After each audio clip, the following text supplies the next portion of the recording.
around, ladies and gentlemen. I'm going to tell you a little story. Now, that building there, 2 Whitehall Quay, is the home of Coutts Bank. Now, one of the best kept secrets in the UK is Leeds apparently is the second largest financial and legal centre outside of London, and it's largely focused on the asset and wealth management aspect of finance. So in other words, looking after the money of the uber wealthy. And interestingly, even JP Morgan in the building Pinnacle, which is in the city centre, has a little company that it bought up that resides in that building and does a little bit of that kind of asset and wealth management.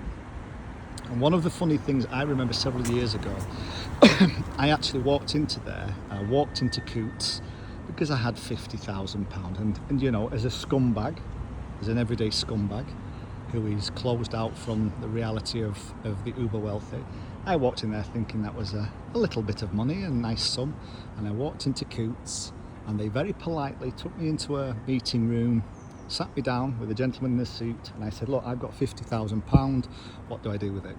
And he very politely and very professionally told me that I was a scumbag.